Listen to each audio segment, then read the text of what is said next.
Europe.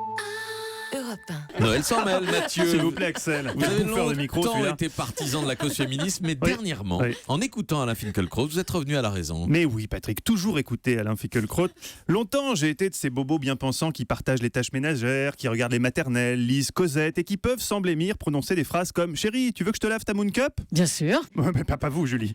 Bref, oui, l'esprit embué par des idées saugrenues, comme celle qu'aujourd'hui en France encore, tous les 3 jours, une femme périrait sous les coups de son conjoint, que les femmes consacreraient 80% de leur temps libre à leurs enfants contre 53% pour les hommes, qu'elles assureraient toujours 76% des tâches ménagères parce que nous, à part passer la tondeuse et laver la punto, on foutrait pas grand-chose, qu'enfin, à poste équivalent, les femmes seraient encore payées 30% de moins. Je voyais tout en noir, je militais pour la parité, bref, j'étais devenu... Beau, attractif, moderne. Non, Hélène, j'étais devenu une grosse femmelette.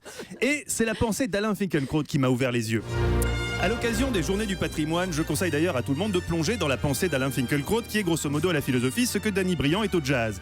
Accrochons-nous, je cite Finky, je me réjouis de voir les femmes d'aujourd'hui accéder à toutes les professions, mais je crois que certaines féministes continuent, comme si de rien n'était, à dénoncer la perpétuation de la domination masculine. Ces mauvaises joueuses ne reconnaissent pas leur victoire.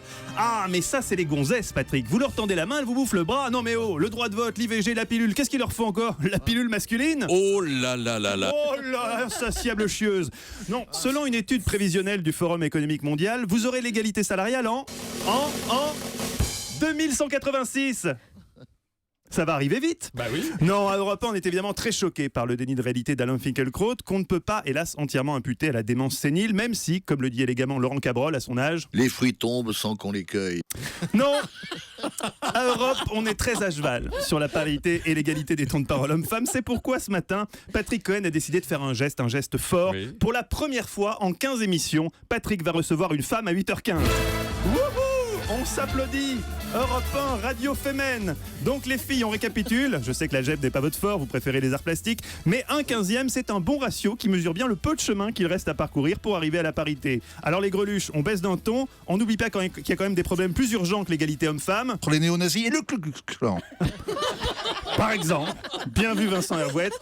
Et puis, franchement, à Europe 1, en termes de respect des femmes, on est irréprochable. Je rappelle que Patrick autorise Julie à parler 17 secondes par demi-heure et que lorsqu'elle entame la 18e, il l'interrompt avec beaucoup de tact. On va attacher Julie, on va la détacher tout à l'heure et on se retrouve dans un instant. Voilà, tact, élégance, vague sous-entendu SM. Les femmes sont décidément reines sur l'antenne d'Europe 1. La radio qui, depuis l'arrivée de Patrick, ne se contente plus d'informer les auditrices, elle leur fait l'amour. Patrick, démonstration. C'est Europe Matin qui vous réveille. Et à demain. Alors mes goulus, heureuse? Mathieu Noël, vous aurez quelle femme autour de vous tout à l'heure à midi? J'aurai Eva Rock. Et Alain Sirou. On lui dira. Europe. Europe 1.